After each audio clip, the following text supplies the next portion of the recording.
नमस्कार, बद्दीन अखबार संपादकीय ऑडियो में आपका स्वागत है। जीवन की राह कोई नरम गलीचा नहीं, गिरने से क्यों डरें। दैनिक भास्कर। कच्चा कच्चा रिपू पर तर्करार दैनिक जागरण। बदलाव की प्रतीक्षा में नौकरशाही, जांच का दायरा जनसत्ता, सौर ऊर्जा क्षेत्र में क्रांतिकारी कदम। अब आर्टिकल विस्तार से। जीवन की राह कोई नरम गलीचा नहीं, गिरने से क्यों डरें। दैनिक भास्कर। रश्मि बंसल लेखिका और स्पीकर। आज आज एक आज एक नए तरह का एमबीए चल पड़ा है जिसमें प्लेसमेंट की गारंटी नहीं होती है। वो आपको बिजनेस सेटअप करना सिखाएंगे। शार्क टैंक के जमाने में युवा पीढ़ी को ये बात काफी आकर्षक लगती है। बड़े बड़े सपने दिखते हैं, किसी और की गुलामी नहीं करनी, अपना ही बॉस बनूंगा। बात में दम तो है, मगर एक छोटी सी समस्या है। कोर्स की फीस कुछ 29 लाख रुपए है। कोई नहीं, पापा दे देंगे। पढ़ाई के लिए तो इस देश के माँ बाप किसी भी हद तक जा सकते हैं। लोन ले लेंगे, घर गिरवी रख देंगे, बस एक सर्टिफिकेट मिल जाए। अब हमारा बिट्टू क्वालिफाई हो गया। अब वही बिट्टू कहे, पापा मुझे अपना बिजनेस खोलना है, तो मुझे 2 लाख रुपए दे दो। तो दैया रे दैया, 2 लाख ऐसे ही दे दूं? डूबने के लिए नहीं, कोर्स कर लो तो बेहतर रहेगा। वैसे भी हम नहीं चाहते कि तुम दर दर फिरो, ठोकरे खाओ। इसलिए आज हर छोटी छोटी बड़ी चीज हम करते हैं किसी और के सहारे। यह है कोचिंग का कल्चर। जब जब मैं स्कूल में पढ़ती थी, ट्यूशन में सिर्फ वो बच्चे आते थे जो कमजोर थे। बाकी अपनी टीचर से थोड़ी हेल्प मांग लेते और अपने ही बल पर पढ़ लिख कर पास होते थे।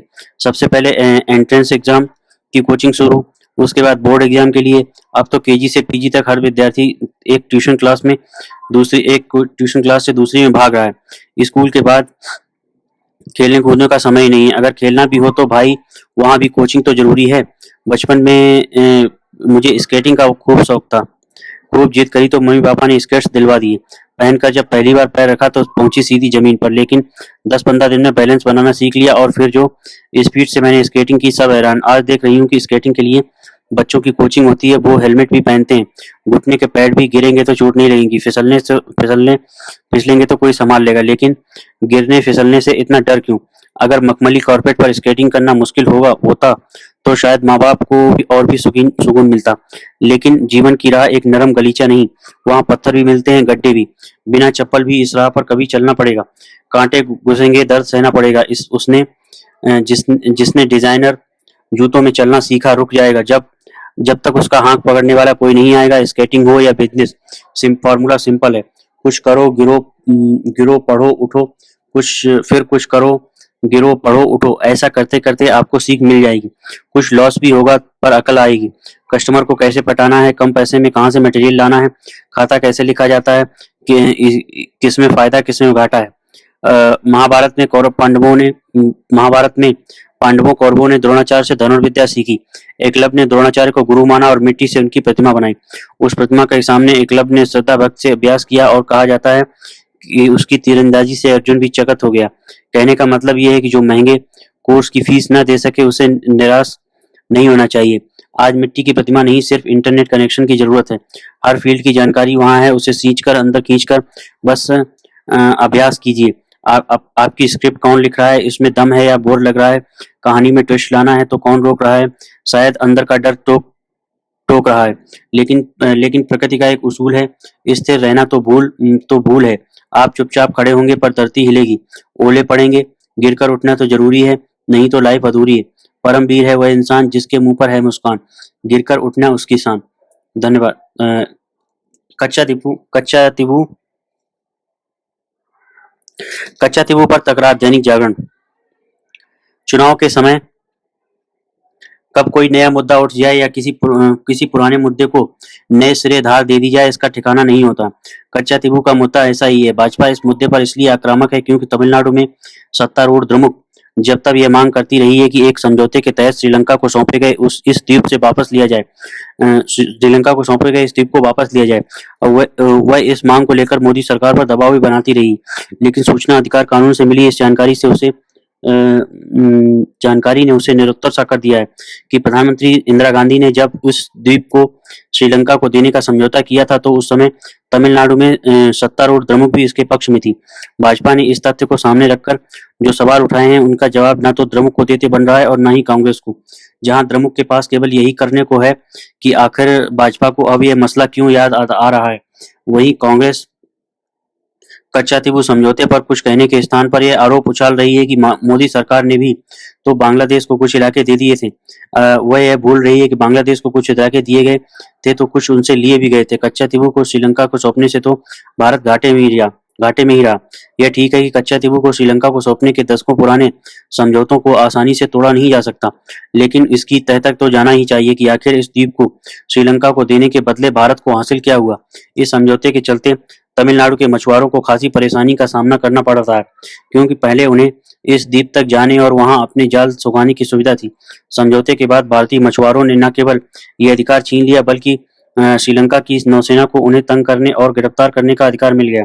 श्रीलंका को नौसेना आए दिन तमिलनाडु के मछुआरों को गिरफ्तार करने के साथ उनकी नौकाएं भी जब्त कर लेती। साफ है कि इन मछुआरों के लिए यह एक भावनात्मक मुद्दा भी है कि उनकी रोजी रोटी से जुड़ा मसला भी। कांग्रेस जिस तरह कच्चा-तिबू समझौते से भारत को होने वाले लाभ गिनाने की स्थिति में नहीं, उसी तरह उसके पास इस सवाल का भी कोई ठोस जवाब नहीं है कि जम्मू कश्मीर का एक हिस्सा पाकिस्तानी सेना के कब्जे में बने रहने के बाद भी तत्कालीन प्रधानमंत्री नेहरू ने युद्ध विराम करना क्यों तय किया। यह प्रश्न इसलिए विचलित करता है क्योंकि भारतीय सेना उस इलाके में घुस आई पाकिस्तानी सेना को खदेड़ने की स्थिति में थी, और यदि कुछ दिन और समय और मिल जाता तो पूरा जम्मू कश्मीर भारत का हिस्सा होता और कश्मीर समस्या सिरदर्द नहीं बनी होती। बदलाव की प्रतीक्षा में नौकरशाही। प्रेमपाल शर्मा, लेखक, पूर्व संयुक्त सचिव और शिक्षाविद हैं। भारत की जिस नौकरशाही को देश के पहले गृहमंत्री लौह पुरुष सरदार वल्लभ भाई पटेल ने इस्पाती ढांचे की संज्ञा दी थी, उसी ढांचे को लेकर अब सरकार के भीतर से ही सवाल उठने लगे। प्रधानमंत्री की आर्थिक सलाहकार परिषद के सदस्य संजीव सान्याल ने बीते दिनों कहा कि 20 से 30 साल के लाखों युवा अपने जीवन के अमूल्य 8 साल सिविल सेवा परीक्षा की तैयारी में बर्बाद कर देते हैं। आईएएस, आईपीएस और दूसरी सेवाओं में जाने की मृगतृष्णा हर वर्ष लाखों युवाओं की ऊर्जा को बर्बाद कर रही है। कोचिंग संस्थान भी इसी रवैये की उपज है। सान्याल की बातों के आलोक में सिविल सेवा परीक्षा से संबंधित कुछ बुनियादी बातों पर गौर करना उपयोगी होगा। वर्तमान में इस परीक्षा में बैठने की आयु 21 वर्ष से 37 वर्ष के बीच है। सामान्य वर्ग के अभ्यर्थी के लिए आयु सीमा 32, ओबीसी के लिए 35 और एसटी/एसटी के लिए 37 वर्ष है। सामान्य वर्ग का अभ्यर्थी 6 बार परीक्षा दे सकता है, ओबीसी 9 बार और एसटी/एसटी से 16 बार। पहला प्रश्न आयु सीमा और प्रयासों की संख्या को लेकर ही उठता है। 1979 में दौलत सिंह कोठारी समिति की सिफारिश पर सभी परीक्षाओं को मिलाकर एक सिविल सेवा परीक्षा शुरू की गई और उम्र 26 से बढ़ाकर 28 वर्ष की गई। उसमें 3 प्रयास सामान्य वर्ग के लिए और शेष के लिए रियायत के साथ दिए गए। इससे पहले उम्र 24 और 26 तक ही सीमित थी। 28 वर्ष करने के पीछे तर्क था कि तब तक देश में साक्षरता दर कम थी और ग्रामीण क्षेत्र के अभ्यर्थियों को मौका देने के लिए इसकी जरूरत थी। वस्तुतः मौजूदा आईएएस परीक्षा ब्रिटिश कालीन आईसीएस परीक्षा का बदला हुआ नाम है। ब्रिटिश शासन में इस सेवा में भर्ती की उम्र 19 वर्ष और फिर बढ़ाकर 21 वर्ष की गई थी। इसके पीछे यही सोच रहा कि प्रशासन चलाने के लिए हमें युवा चाहिए और युवाओं के बल पर ही ब्रिटेन ने दुनिया पर राज किया। स्वतंत्रता के बाद हमारी गरीबी और विशेष परिस्थितियों में सुधार की जरूरत थी, लेकिन सुधार के नाम पर बिगाड़ की नहीं। हमारी साक्षरता बढ़ी है, समाज के सभी वर्ग उच्च शिक्षा हासिल कर रहे हैं। बावजूद इसके प्रशासनिक क्षमता को दरकिनार करते हुए राजनीतिक रेवड़ियों के नाम पर उम्र लगातार बढ़ाई जाती रही। मंडल आयोग के बाद उम्र 28 से बढ़ाकर 30 की गई। फिर संपर्क सरकार ने 2004 में आयु सीमा बढ़ाकर 30 से 32 कर दी। प्रश्न है कि क्या 30 की उम्र पार कर चुके अभ्यर्थी आईआईटी आदि से निकले हुए उन नौजवानों का मुकाबला कर सकते हैं जिनकी उम्र 21 से 25 साल की होती है। अधिक आयु सीमा और प्रयासों पर कई बार उंगली उठाई गई है। स्वाभाविक प्रतिभाशाली का चुनाव नहीं है। सुविधाओं के लिए देश की नीति नियंता बनने की चाह में रट्टा मारकर कोचिंग संस्थानों में डेरा डाले चंद युवाओं का मैदान ज्यादा है। प्रशासनिक सुधार आयोग ने अपनी रिपोर्ट में भी आयु की सीमा और प्रयासों को कम करने की बात कही। इस संबंध में कई समितियों की सिफारिशें भी लंबित पड़ी। आयु सीमा घटाने के सवाल पर कुछ लोग गरीबों की दुहाई देने लगते हैं, लेकिन यह समझने की आवश्यकता है कि गरीबों का भला एक सक्षम, पारदर्शी और युवा नौकरशाही ही कर सकती है। लुंज-पुंज और अपेक्षाकृत उम्रदराज लोग नहीं। कुछ और सुधारों की भी जरूरत लगती है। यूपीएससी को इसका एहसास होगा कि 2011 में शुरू हुई सीसेट परीक्षा लगभग लॉटरी का खेल बन चुकी है। उससे पूर्व के आंकड़े बताते हैं कि पहले ऐसा नहीं था। मौजूदा प्रारंभिक परीक्षा में एक तरह की तुक्केबाजी हो रही है। पहली बार में इन सेवाओं में सफल होने वाला कई बार प्रारंभिक परीक्षा में भी फेल होता रहता है और लगातार प्रारंभिक परीक्षा में फेल होने वाला अचानक टॉपर्स में शामिल हो जाता है। नौजवानों की मानसिक स्थिति भी इसका बुरा असर पड़ रहा है और आत्महत्या तक की खबरें आती हैं। कोठारी समिति की मूल सिफारिशों में मुख्य परीक्षा का एक विषय प्रारंभिक परीक्षा में भी शामिल था, या तो उसे तुरंत वैसे ही वापस लिया जाए या मुख्य परीक्षा से भी वैकल्पिक विषय को बाहर किया जाए।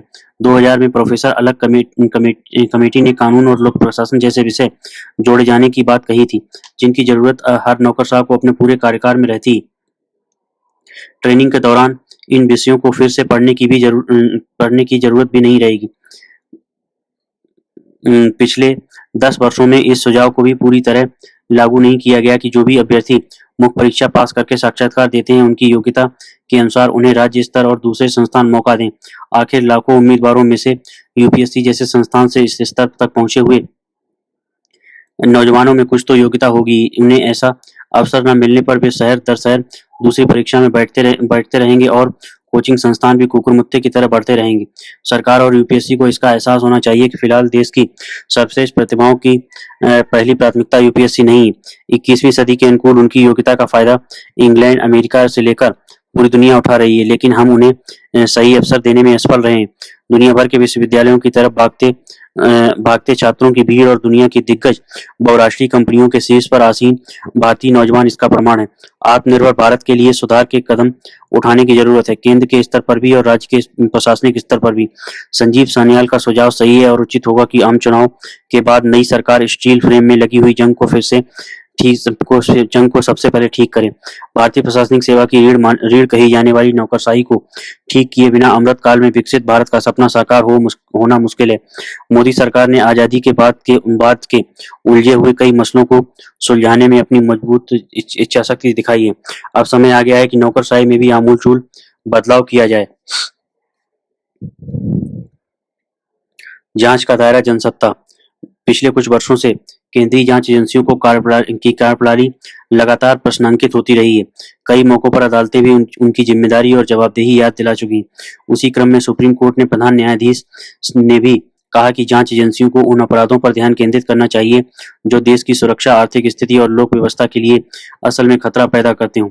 उन्होंने इस पक्ष को भी रेखांकित किया कि जांच अनिवार्यताओं और व्यक्तिगत गोपनीयता अधिकारों के बीच संतुलन बनाने की तत्काल आवश्यकता है। प्रधान न्यायाधीश के इस कथन को प्रवर्तन निदेशालय, केंद्रीय अन्वेषण ब्यूरो और आयकर विभाग की पिछले कुछ सालों में की गई छापेमारी और गिरफ्तारियों, जब्ती वगैरह के मद्देनजर देखें तो स्थितियां स्वतः स्पष्ट हो जाती हैं। हालांकि प्रधान न्यायाधीश की इस नसीहत को जांच एजेंसियां कितनी गंभीरता से लेंगी और उन पर कितना अमल करेंगी कहना मुश्किल है। बेशक प्रधान न्यायाधीश ने ये बातें सीबीआई के ही एक आयोजन में कही, मगर जैसा कि अनेक मामलों में देखा जाता है, सार्वजनिक मंचों से कही बातों को अक्सर आदर्श वक्तव्य की तरह सुन लिया जाता है, उन पर अमल करना जरूरी नहीं समझा जाता। सीबीआई भी ऐसा ही करे तो हैरानी की बात नहीं। केंद्रीय जांच एजेंसियों पर लंबे समय से आरोप लगते रहे हैं कि वे सरकार के इशारे और उसकी इच्छा के अनुरूप काम करती। पिछले कुछ वर्षों में भ्रष्टाचार पर नकेल करने के इरादे से लगातार की जा रही कार्रवाइयों के मद्देनजर ये आरोप निरंतर गाढ़े होते गए। इसकी बड़ी वजह यह भी है कि अधिकतर कार्रवाइयां विपक्षी दल के नेताओं के खिलाफ ही की गई। उसमें कई नेताओं को सलाखों के पीछे भी डाला गया। अनेक मामलों में ऐसे आरोप लगते रहे कि गलत तरीके से जब्ती की गई, पूछताछ के नाम पर लोगों को नाहक परेशान और प्रताड़ित किया गया। यह सवाल भी लगातार पूछा जाता है कि जांच एजेंसियां जितने छापे मारती हैं और कार्रवाई करती हैं, उनमें से 5% मामलों में भी दोष सिद्ध नहीं हो पाते हैं। धन शोधन निवारण कानून की धाराएं इतनी सख्त हैं कि उनके तहत गिरफ्तार किए गए लोगों को तब तक जमानत नहीं दी जाती जब तक कि वे निर्दोष साबित नहीं हो जाते। इसलिए सर्वोच्च अदालत ने पहले भी कहा था कि इस कानून के तहत गिरफ्तारी से पहले जांच एजेंसियों को पूरी तरह आश्वस्त होना चाहिए कि इस मामले में दोष सिद्ध की कितनी संभावना है, मगर इसे भी गंभीरता से नहीं लिया गया। ताबड़तोड़ छापों से परेशान होकर विपक्षी दलों ने इन पर रोक लगाने के लिए सर्वोच्च न्यायालय से गुहार लगाई। तब अदालत ने कहा था कि धन शोधन का मामला आतंकवादी और राष्ट्र विरोधी गतिविधियों से भी जुड़ा हो सकता है, इसलिए एजेंसी को इस काम से रोका नहीं जा सकता है। अब प्रधान न्यायाधीश ने जांच एजेंसियों का दायरा स्पष्ट कर दिया है कि उन्हें उन्हीं मामलों पर अपना ध्यान केंद्रित करने की जरूरत है जिनसे राष्ट्र की सुरक्षा, आर्थिक स्थिति और लोक व्यवस्था को खतरा पैदा होता हो। उसमें व्यक्ति के निजी अधिकारों की सुरक्षा का भी ध्यान रखने की जरूरत है। जांच एजेंसियां जांच के नाम पर अक्सर व्यक्तियों के फोन, कंप्यूटर जैसे निजी उपकरण भी जब्त कर लेती हैं, जिसमें उनकी व्यक्तिगत सामग्री हो सकती है। इन नैतिक और कानूनी तकाजों का ध्यान एजेंसियां तभी रख सकती हैं जब उनमें वास्तव में स्वतंत्र रूप से काम करने की इच्छा शक्ति हो। सौर ऊर्जा क्षेत्र में क्रांतिकारी कदम। बढ़ती ऊर्जा जरूरतों के मद्देनजर सरकार ने सूर्योदय योजना शुरू की है। इसका उद्देश्य देश में 1 करोड़ घरों की छतों पर सौर ऊर्जा प्रणाली स्थापित करना है। सूरज की रोशनी से बनी इस बिजली के उपयोग से दैनिक जीवन में बिजली की खपत को कम किया जा सकता है। विशेषज्ञों का मानना है कि यह पहल जल्द ही भारत को विश्व पटल पर अक्षय ऊर्जा के निर्यातक के रूप में स्थान दिलाएगी। भारत के अधिकांश भागों में वर्ष में 250 से 300 धूप निकलने वाले दिनों सहित हर दिन प्रति वर्ग मीटर लगभग 4 से 7 किलोवाट घंटे का सौर विकिरण मिलता है। अगर इसे वर्ष भर में उत्पादन से जोड़ें तो भारतीय भूभाग पर लगभग प्रति वर्ग मीटर 5,000 लाख करोड़ किलोवाट सौर ऊर्जा मिलती है। National institute of solar energy के आंकड़ों के मुताबिक भारत में लगभग 748 गीगावाट सौर ऊर्जा की क्षमता है। इसे सोलर पैनल की मदद से बिजली में बदलकर बढ़ती ऊर्जा की मांग को पूरा किया जा सकता है। ग्रामीण विकास मंत्रालय द्वारा प्रकाशित बंजर भूमि एटलस 2019 के अनुसार देश में कुल बंजर भूमि लगभग 5,57,665 वर्ग किलोमीटर है। इस भूमि का उपयोग सोलर पैनल लगाने में किया जा सकता है। इससे अच्छी मात्रा में सौर ऊर्जा पैदा की जा सकती है। Council on energy environment and water द्वारा जारी एक रिपोर्ट में कहा गया है कि भारत के 25 करोड़ घरों की छतों पर 637 गीगावाट सौर ऊर्जा का उत्पादन किया जा सकता है। भारत ने अपने जलवायु परिवर्तन पर राष्ट्रीय कार्य योजना के अंतर्गत 11 जनवरी 2010 को राष्ट्रीय सोलर मिशन शुरू किया था। इस मिशन का उद्देश्य देश के सामने उभर रही ऊर्जा चुनौतियों से लड़ना है। गौरतलब है कि COP28 के दौरान भारत ने लक्ष्य रखा था कि वह 2030 तक अपनी कुल स्थापित विद्युत ऊर्जा का 50% गैर जीवाश्म स्रोतों से प्राप्त करेगा। इस लक्ष्य को पूरा करने में सौर ऊर्जा का विस्तार और विकास बेहद आवश्यक है। इसके लिए भारत सरकार ने सौर ऊर्जा उत्पादन में तीव्रता लाने के लिए कई योजनाएं चलाई हैं। इनमें सोलर पार्क योजना, फोटोवोल्टिक सेल के घरेलू उत्पादन को बढ़ाने हेतु प्रोडक्शन लिंक्ड इंसेंटिव योजना, grid connected solar photovoltaic projects आदि प्रमुख हैं। इन योजनाओं के बेहतर क्रियान्वयन के कारण आज भारत की कुल सौर ऊर्जा क्षमता 70 गीगावाट तक पहुंच गई है। नवीन एवं नवीकरणीय ऊर्जा मंत्रालय द्वारा जारी वैश्विक स्थिति रिपोर्ट 2023 के अनुसार विश्व में सोलर पैनल उपलब्ध कराने में आज भारत 5वें नंबर पर है। सौर ऊर्जा के उपयोग में बड़ी भूमिका फोटोवोल्टिक सेल की होती है। इन्हीं के जरिए सौर ऊर्जा को विद्युत ऊर्जा में बदलकर ग्रिड तक पहुंचाया जा सकता है। फोटोवोल्टिक सेल सोलर पैनल को ऊर्जा उत्पादन बढ़ाने, इनके आयात पर होने वाले विदेशी मुद्रा के खर्च को कम करना एक बड़ी चुनौती थी। इसलिए भारत सरकार ने सौर ऊर्जा के क्षेत्र में प्रोडक्शन लिंक्ड इंसेंटिव स्कीम की शुरुआत की। इसमें ऐसे उद्यमियों को सब्सिडी दी जाती है जो सोलर पैनल या सौर ऊर्जा से जुड़े किसी भी उपकरण या निर्माण घरेलू स्तर पर कर रहे हैं। आज भारत के सौर ऊर्जा क्षेत्र में काफी वृद्धि देखी जा सकती है। इसमें बड़ा योगदान सरकार की सोलर पावर बैंक योजना का है। इस योजना के तहत सरकार कई सौ हेक्टेयर भूमि पर सौर संयंत्र लगाती है। अब तक इस योजना के तहत कई सोलर पार्क बन चुके हैं, जिसमें राजस्थान का बादला सोलर पार्क सबसे बड़ा है। इसकी सौर ऊर्जा उत्पादन क्षमता 2.25 गीगावाट है। वहीं कर्नाटक के पावागढ़ सोलर पार्क की क्षमता 2.05 गीगावाट है। इसे भविष्य में 3 गीगावाट तक करने की योजना है।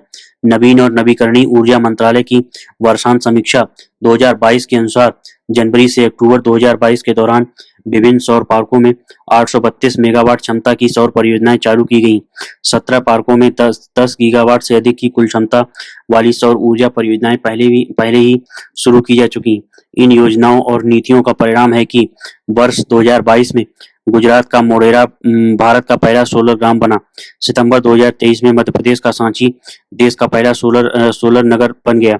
2018 में दीव देश का पहला सोलर द्वीप बन गया था। सौर ऊर्जा को नवीकृत और सतत ऊर्जा का मुख्य स्रोत कहा जाता है, जो पर्यावरण के अनुकूल विद्युत उत्पादन का विकल्प देती है। आज सौर ऊर्जा से घरों और उद्योगों दोनों को सस्ती दरों पर बिजली दी जा रही है। सस्ती दरों पर उद्योगों को बिजली मिलने से उत्पादन की लागत घटेगी।